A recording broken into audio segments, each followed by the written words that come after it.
Bienvenue sur la chaîne Pièces de Radio Complet. Pensez à vous abonner pour ne pas rater les épisodes prochains.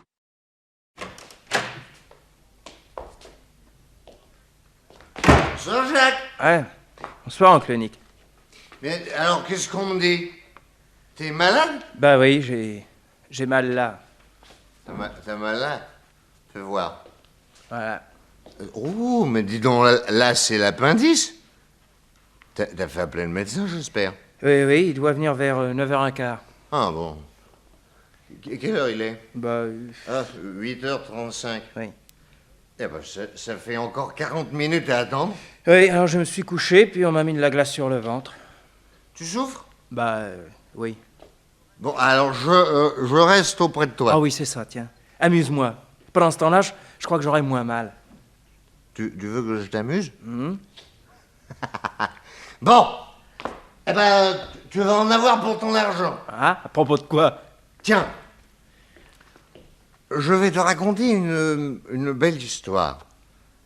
Tu sais, comme on raconte aux petits-enfants. Ah. Une histoire bizarre, avec des gens curieux, dans une ambiance de rêve. Non, ou peut-être même de cauchemar. Quoi, qu'est-ce que c'est? Une chose qui t'est arrivée chez les Berenson au cours de ce week-end? Oui, au cours de ce week-end. Ah ben raconte vite. Mais c'était pas chez les Berenson. Bah où était-ce? Voyons. Où était-ce? Mais qu'est-ce qu'il y a, oncle Nick? T'as pas l'air dans ton assiette. Qui, moi? Ah, je me suis jamais aussi bien senti. Ah ouais? Ben, on dirait que tu as du mal à rassembler tes idées. Hein? Tu sais, avant de revenir à New York, je suis repassé chez les Berenson pour m'excuser de les avoir quittés aussi vite. Hein? Alors, tu connais les Berenson, quoi. Tu sais qu'ils boivent sec. Ah. Alors, je me suis peut-être laissé entraîner. Je me suis probablement enfilé un ou deux whisky de trop, quoi. Mais tu sais, c'est pas désagréable du tout. Tiens. Ah non. Non, ça aide à tout voir sous un certain angle pittoresque. Ah ouais. Oui, poétique. Dis donc, regarde-moi un peu. Oui. Hein? Oh non, qu'est-ce que tu tiens? Mais pas du tout. Allez, vas-y de ton histoire. Ah ben voilà. Les Berenson m'invitent donc à passer le week-end dans leur propriété. Hein? Ah, une soirée charmante. Invité amusant, dîner français, tiens, ouais, beefsteak et pommes de terre frites. Le téléphone sonne. C'était McCluskey. Tiens, ah bah, j'entends ça d'ici. Ouais. Mon vieux Nick, une affaire très grave dont j'arrive pas à me sortir. Venez à mon secours. Non, Ah. non, c'est pas tout à fait ça. Il me dit, on me signale la mort mystérieuse d'une certaine comtesse Volkanov. Ah. Il s'agit sûrement d'un assassinat. Alors, rendez-moi l'immense service d'Iférinceau. C'est à Spring Valley, telle adresse, etc. Le médecin a refusé le permis d'inhumer. Ouais. Et il y a un policeman auprès du corps. Ouais, alors et toi, au lieu de dire je suis très bien chez mes amis, foutez-moi la paix, tu réponds mais entendu cher Mac, vos désirs sont des ordres pour moi. Tout Voilà. juste. Je saute dans ma en bouton et me voilà parti pour Spring Valley, où j'arrive à la nuit tombante.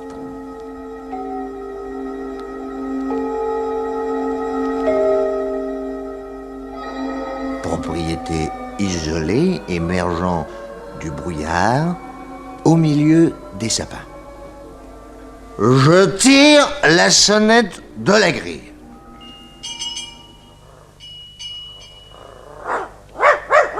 Allez, couchez. Bonsoir.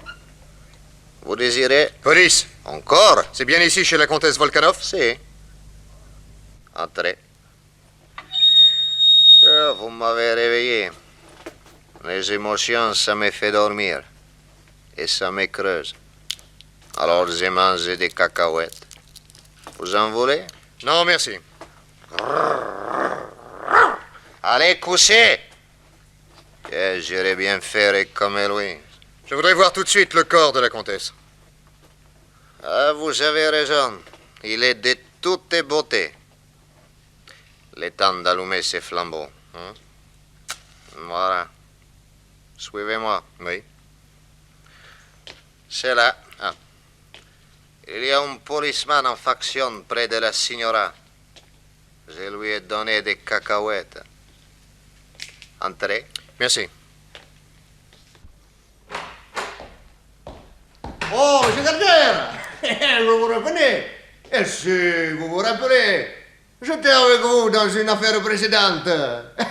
Chut, il y a une morte. En effet, elle était très belle. Bellissima, la déesse Junon. Quel âge avait-elle? 40 ans, elle en paraissait 30 et elle en avouait 25. Mais elle est morte étranglée. Eh si, c'est ce qu'a dit les médecins. Regardez, on voit les empreintes violacées de 5 doigts autour de son cou. Ceux d'une main gauche certainement à voir la position du pouce sur le côté gauche de la gorge. Tiens, curieux. Et quoi? Qu'est-ce qui est curieux? Les 4 autres doigts sont beaucoup plus petits que le pouce. Ce n'est pas une main humaine qui a étranglé cette femme.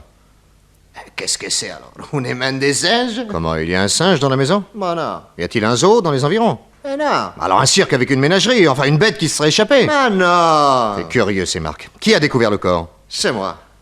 Ce matin, quand je lui ai apporté son breakfast. Elle s'est frappée, elle n'a pas répondu, alors j'ai ouvert. Les bras m'en sont tombés, les plateaux aussi d'ailleurs. Elle était comme ça, là, comme vous la voyez. Comme ça, vous avez vu tout de suite qu'elle était morte? Elle a l'air endormie. J'ai été garçon des salles pendant 2 ans à la morgue de Milano. Hein?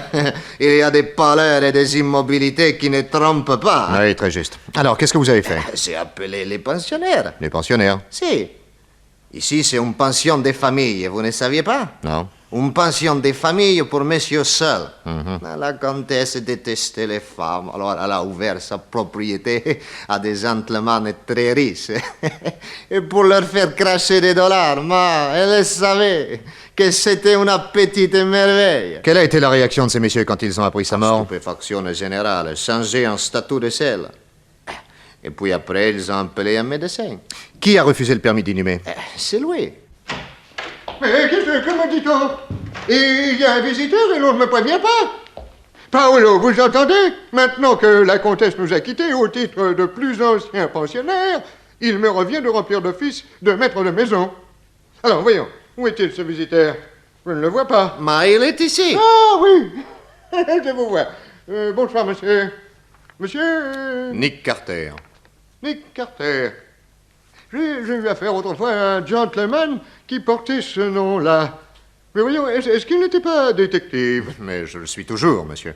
Ah, bien sûr, je vous reconnais. Oui, je me souviens très bien. J'ai été venu vous voir parce que j'avais perdu une très belle médaille en or de Saint-Antoine de Padoue. Ah oui? Et vous m'aviez répondu, non sans à propos d'ailleurs, priez Saint-Antoine, c'est bien le moins qu'il vous fasse retrouver cette médaille, puisqu'il est dans le coup. J'avais bien ri. Nous pourrions peut-être aller rire ailleurs. Ah, oui, vous avez raison. Eh bien, venez dans le salon, par ici. Asseyez-vous. Merci. Puis-je savoir à qui j'ai l'honneur? C'est vrai, excusez-moi, je ne me suis pas présenté. Mon nom est Hewitt, et mon prénom, Shakespeare. Shakespeare? Oh, c'est ridicule, mais je sais, je porte ce prénom, mon cher monsieur, comme on porte sa croix. Vraiment? Que voulez-vous? Mes parents s'étaient connus à une représentation de Roméo et Juliette. Mais ça leur a donné des idées, ils se sont mariés, et en souvenir, ils ont appelé leur premier enfant Shakespeare. Hélas, le premier enfant, monsieur, ça a été moi. Ah. Ils sont d'ailleurs morts tout de suite après. Triste chose. Maintenant, monsieur, pourriez-vous me dire qui était exactement la comtesse Volkanov? À 25 ans, monsieur Carter, Natacha était la plus belle femme de Saint-Pétersbourg. Oui. Son mari, une espèce de vieux comte à dormir sitôt couché, était tête de camp au Kremlin. Et puis, ça a été le drame. Ah. Un nihiliste, un certain Tchernikov, fut gracié par le tsar, oui, sa peine étant commuée en détention perpétuelle. Le comte Volkanov, lui, tenait mordicus à l'exécution, et il n'a pas caché sa façon de penser à son seigneur et maître. Ô mon tsar, le lui a-t-il dit, tu es notre petit père à tous, mais tu as l'énergie de la brebis qui tète. Tu vas nous faire avoir la révolution. Oh. Alors le tsar, qui n'y croit pas, et à mon avis il voit juste, Oui. a flanqué le comte à la porte et l'a exilé pour débilité mentale. C'était abusif, Où serait le plaisir d'être prince? évidemment. Le comte alors est venu avec sa jeune femme s'établir aux États-Unis. Oui. Oui, il y a fait des spéculations désastreuses. Et un beau matin de février, totalement ruiné, il est allé au bord de l'Hudson, qui charriait des glaçons, et il s'est noyé avec toutes ses décorations, en criant « Vive le tsar !» Il avait des enfants? Ah non.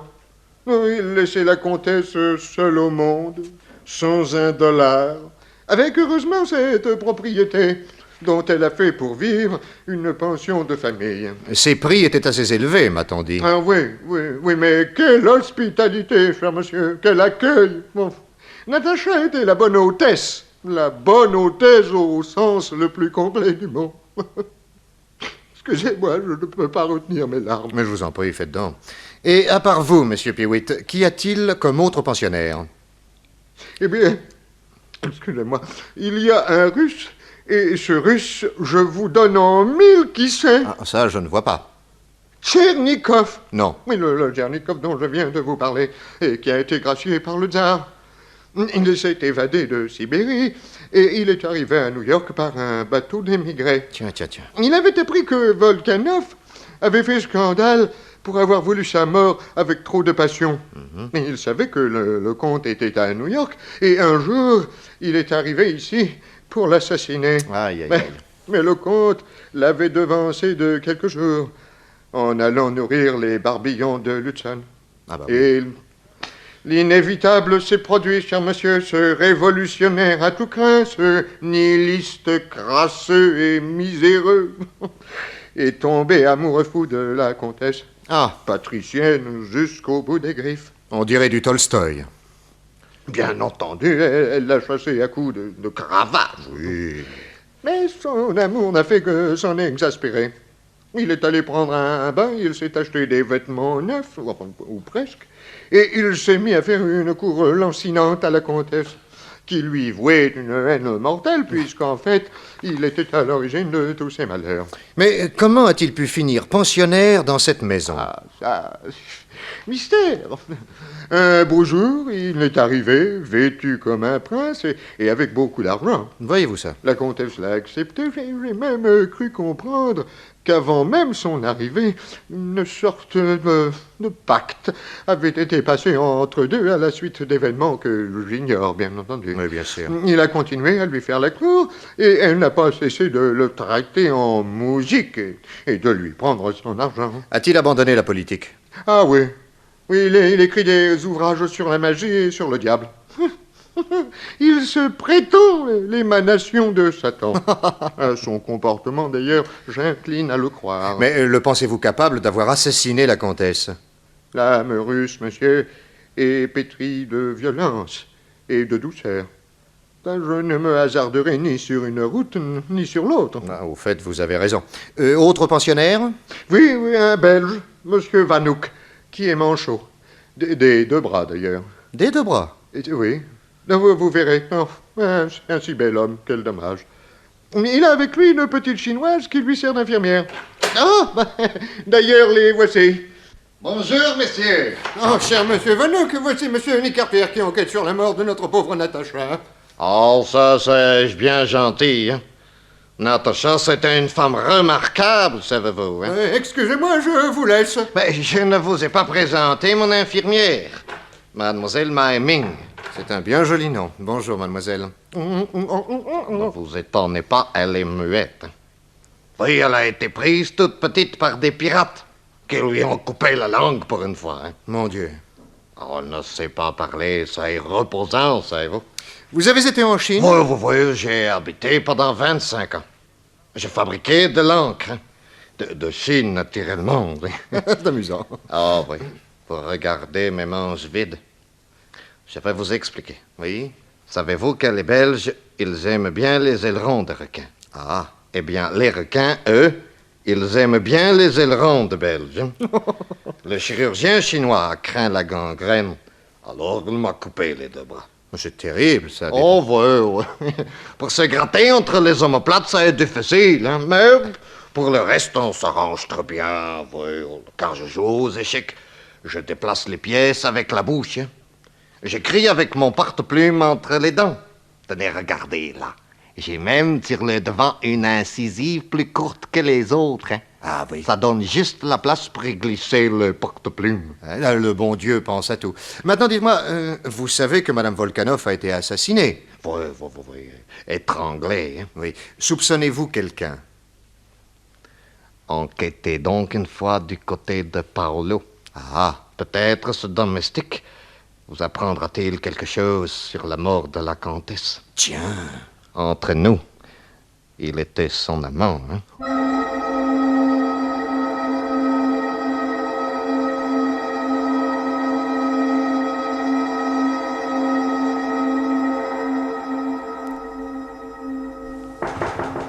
Entrez. Monsieur Tchernikov? Da. Police. Je m'appelle Nick Carter. J'enquête sur la mort de la comtesse Volkanov. Où avez-vous passé la nuit dernière? Ici. Où pourrais-je avoir plus chaud que dans la chambre de Satan? Ah bah oui, ça évidemment. Vous avez bien connu la comtesse? Qui au monde peut se vanter d'avoir connu une femme? Oui. Quoi de plus léger qu'une plume? Bah, La poussière. ah, Quoi de plus léger que la poussière? Le vent. oui. Quoi de plus léger que le vent? c'est- La femme. De plus léger que femme? Rien.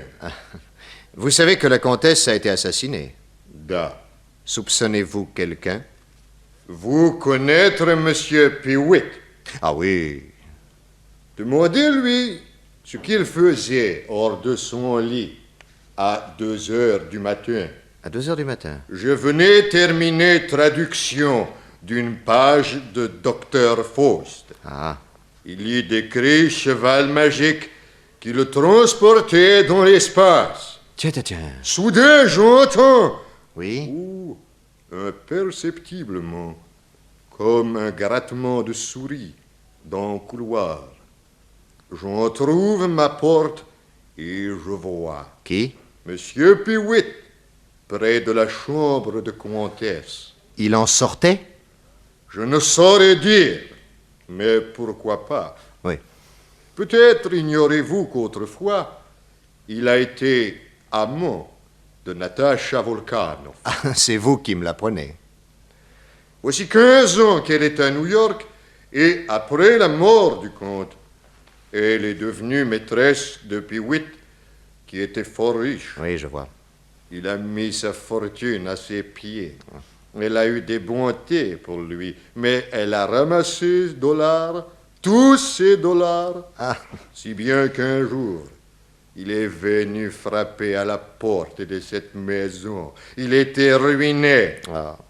Bonhomme, elle l'a recueilli, logé, nourri, pour rien. En compensation, il aidait à laver vaisselle, à éplucher légumes, afin de laisser du temps libre aux nombreux valets de chambre qui se sont succédés dans son alcôve. Le dernier de la dynastie est Paolo. Alors, d'après vous, il l'aurait tué pour s'affranchir d'une sorte d'esclavage à base d'humiliante charité, hein? Pour une autre raison également. Ah oui? Un jour, Natacha m'a dit, en parlant de lui, « Pauvre vieux, je lui ai tout pris. Si je meurs avant lui, je lui rendrai tout. » A-t-elle voulu dire par là qu'elle lui léguerait sa fortune? Possible, mais elle espérait bien mourir après lui. Oui, mais si elle a fait un testament en sa faveur, pensez-vous qu'il en ait connaissance? Pourquoi pas? Enfin, qu'il l'ait tué pour hériter plus vite vous semble donc dans les choses possibles. Toute certitude est enveloppée de brouillard. Comme cette maison l'est en cette soirée d'hiver. À vous, monsieur, d'être le soleil. Je ferai de mon mieux. Avez-vous autre chose à me dire? Da, cette nuit, j'ai vu également Paolo errer dans le couloir. Vous aviez entendu un grattement de souris et vous aviez entrouvert votre porte. Comment le savez-vous? Bah, je suppose que ça a été la même chose que pour M. Pewitt. Exact. Je vois qu'à vous, il ne faut pas dire 2 fois les choses. Ah, c'est mon métier. Quelle heure était-il? 3 heures du matin. Mais alors, vous, monsieur, quand dormez-vous? Moi, monsieur, je déteste dormir. Et je ne dors jamais.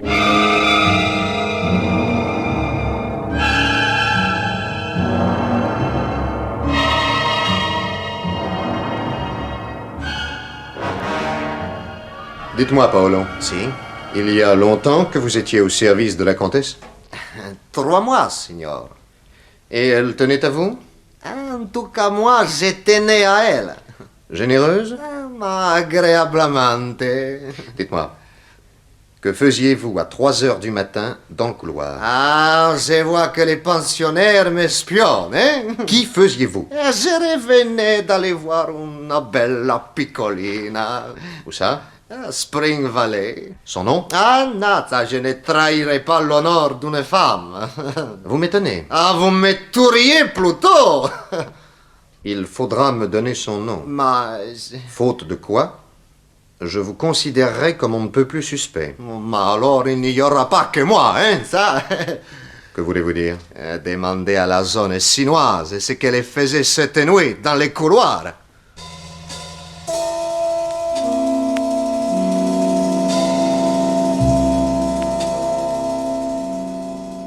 Alors, tu as interrogé la chinoise? Non. Non, d'abord faire crier la vérité à une muette, ah ben, c'est pas tellement facile. Ben oui, quoi, il faut du temps devant soi. Et puis, je sentais qu'au point où j'en étais, reprendre les interrogatoires ne me mènerait à rien. Alors, non, je pressentais que la mort de cette comtesse volcanique... Volkanov. Non, ben Volkanov et volcanique, les deux. Ah oui. Bon, alors, je disais que je pressentais que la mort de cette comtesse allait apporter des changements dans l'attitude de certains pensionnaires de la maison. Ouais. Voire même dans celle de Paolo. Des faits, des actions allaient certainement se produire qui déclencheraient les mots dont j'avais besoin pour découvrir l'assassin. Alors, je quittais tout le monde à 9 h du soir. J'allais dîner à l'hôtel, où j'avais retenu une chambre, et vers minuit, je retournais à la maison du crime. Je traversais le jardin sur la pointe des pieds. J'avais eu soin de prendre une clé pour pénétrer dans le hall, et j'allais tout droit dans la chambre de la morte.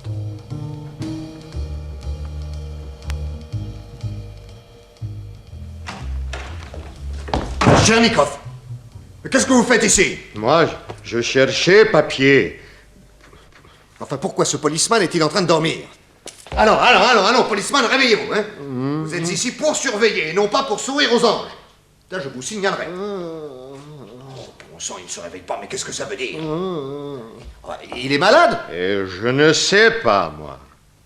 Son pouls est très lent. Ah, vous lui avez fait boire un soporifique pour être plus tranquille. Oh. C'est ça, n'est-ce pas? Moi, je suis entré, il dormait. Je l'ai laissé dormir. Vraiment? D'abord, vous n'avez pas répondu avec précision à ma question qui, elle, était précise.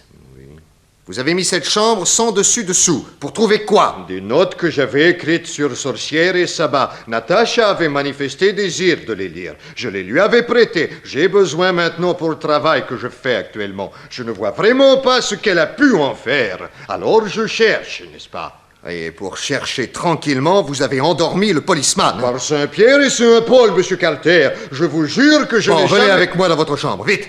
Et sans faire de bruit, hein. Inutile de réveiller les autres pensionnaires. Bon, et c'est à moi maintenant de fouiller votre chambre. Voyons un peu ça. Je gage que dans toutes ces fioles, il y a le soporifique qui a servi à endormir le policeman. Ah, bah tiens, qu'est-ce que je disais? Oh, vous auriez pu au moins gratter l'étiquette. Parfois, j'ai besoin pour dormir. Tiens, je croyais que vous détestiez ça et que vous ne dormiez jamais. En tout cas, je confisque cette fiole. Nous en reparlerons demain matin. Je sors et je vais me cacher derrière un taillis du parc pour observer la maison.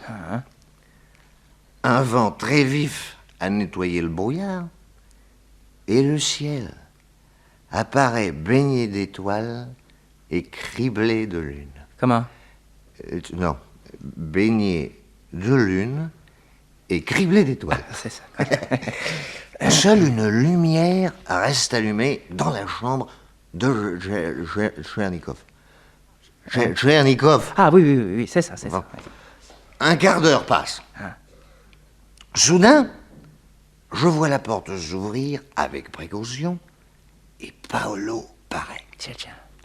Il gagne une remise qui se trouve de l'autre côté de l'allée, derrière un bosquet, et il y entre. Quelques minutes plus tard, un homme sort à son tour et va en grand silence rejoindre le domestique. C'est Tchernikov.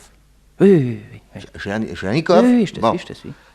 Je bondis sur les pelouses et je m'approche de la remise où sont les deux hommes. Vous vouliez me parler? C'est...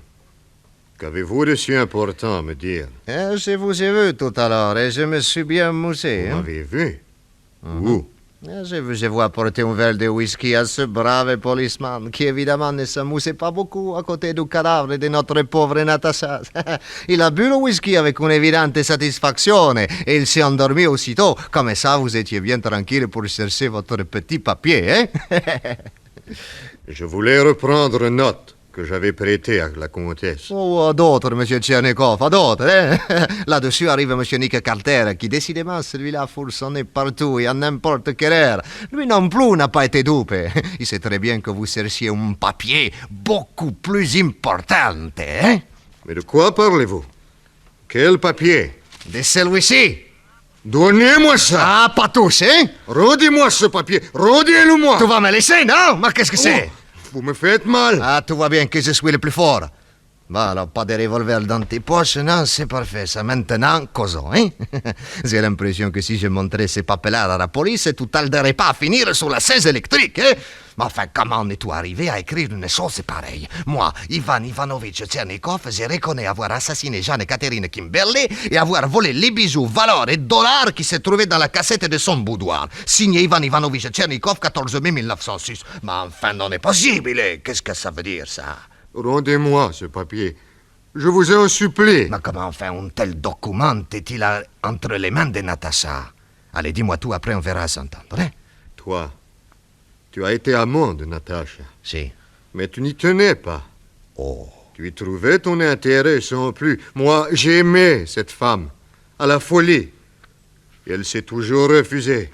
Pour m'humilier, pour me martyriser.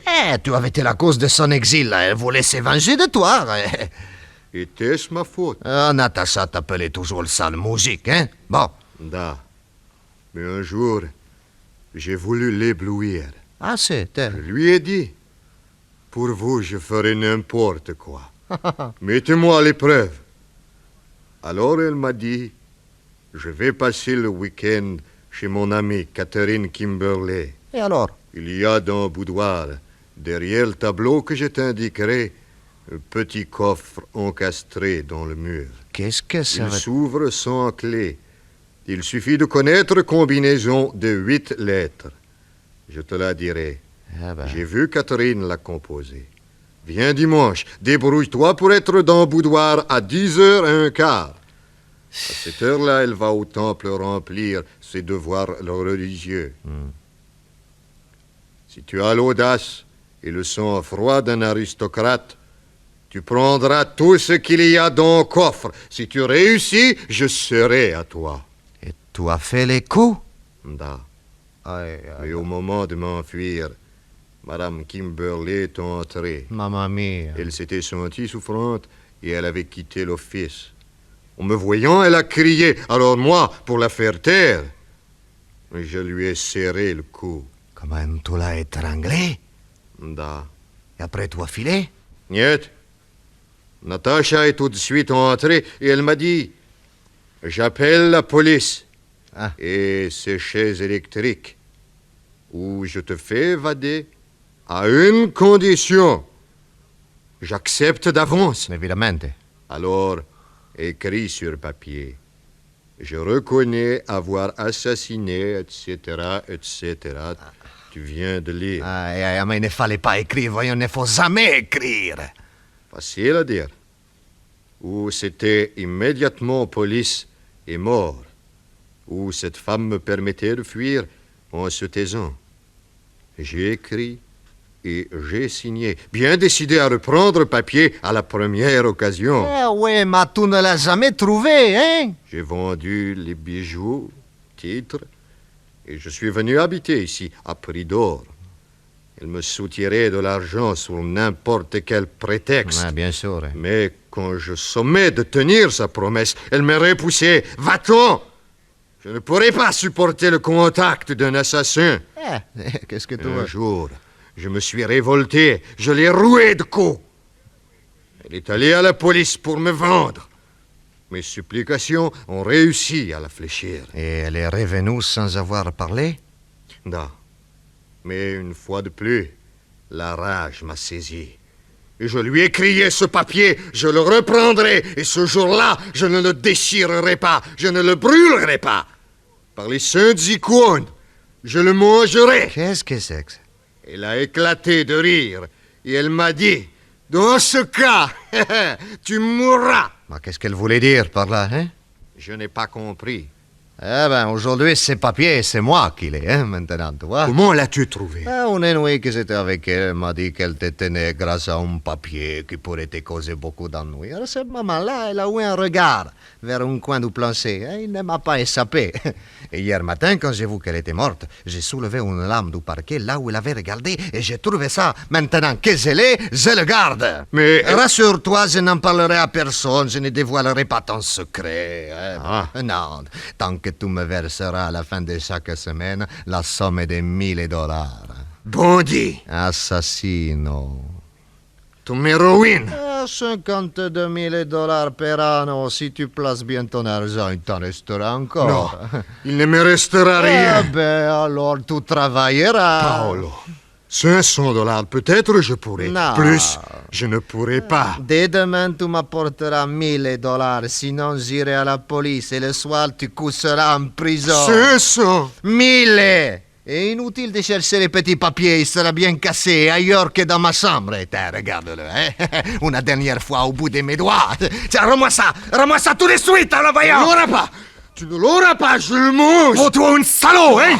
Je l'avale. Donnez-moi ça. Interdit. Mais qu'est-ce que Tu ne l'as plus jamais. il est fou. Ce papier a une saveur sucrée, délicieuse. Mais non est possible. Exquise. Ah, sac perte. Ah, Quoi, qu'est-ce qui se passe? ah, ça brûle. Oh, diabolo. Ça me brûle. Que veut dire? C'est l'enfer. Mais enfin, qu'est-ce que toi?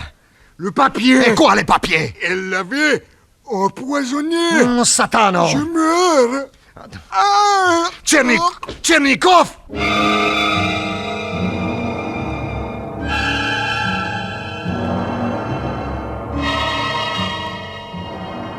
Le lendemain, j'arrivais à 11h dans la propriété, qui comptait d'ailleurs un cadavre de plus. Ah bah si, la comtesse et Gernikov. Oui, Hein? oui, Bon, d'accord. tu me suis? Oui, oui. Bon. Alors. La stupeur frappait le vieux Piwit, Vanouk, la chinoise et également l'italien, qui se montrait excellent comédien. Ah. Bien entendu, je l'imitais de mon mieux. Oui, bah, ça, j'ai confiance. Piwit m'entraîna dans le salon. Visiblement, avec le Belge, il voulait me parler. Alors, monsieur Carter, où en êtes-vous? Avez-vous enfin trouvé l'assassin de Natacha? Non, pas encore, mais ça ne saurait tarder. Avez-vous fouillé la chambre de Paolo, hein? C'est ce que je compte faire d'ici peu. Mais il sort pour aller donner à manger aux chiens. C'est le moment, non? Que croyez-vous qu'il cache dans sa chambre? Alors ça, je ne sais pas, hein. Mais ma petite chinoise n'a pas sa pareille pour épier les gens, savez-vous? On ne l'entend pas. Elle marche sans bruit sur ses semelles de feutre et elle glisse partout ses regards de biais. Pour des individus aussi douteux que Paolo. Elle n'a pas craint même de regarder par le trou de la serrure. Hein? Elle l'a vu dans sa chambre en train de cacher quelque chose dans le pied de sa lampe. Allez voir vite un peu, hein.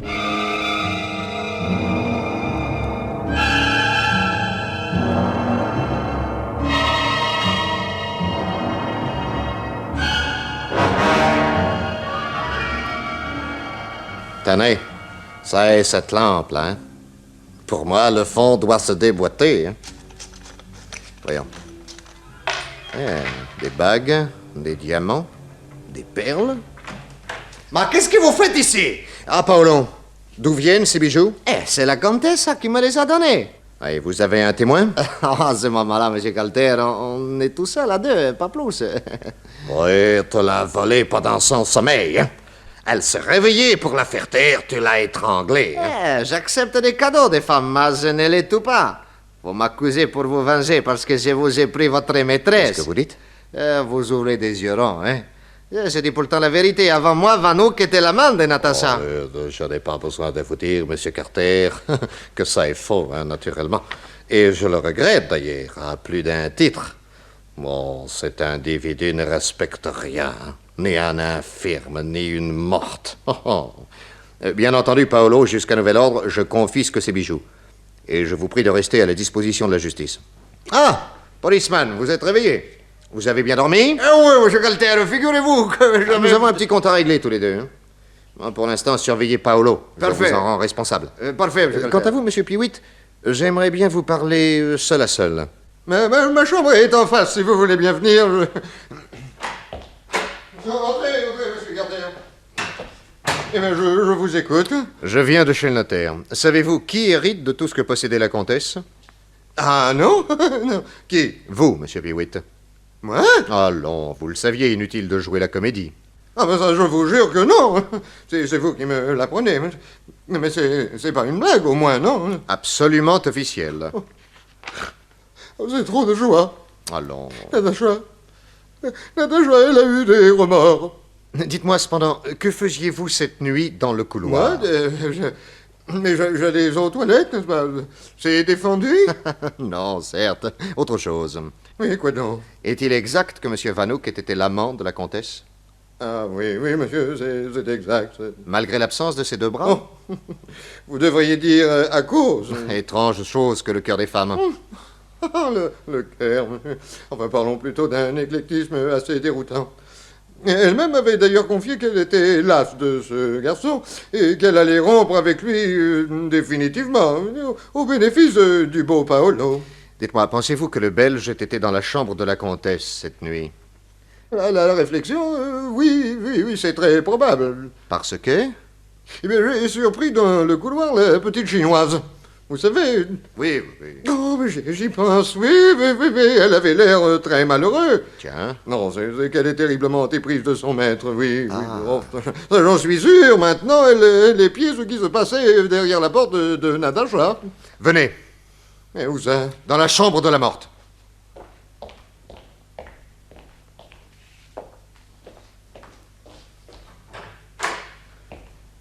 Que regardez-vous, monsieur Carter? Le verrou.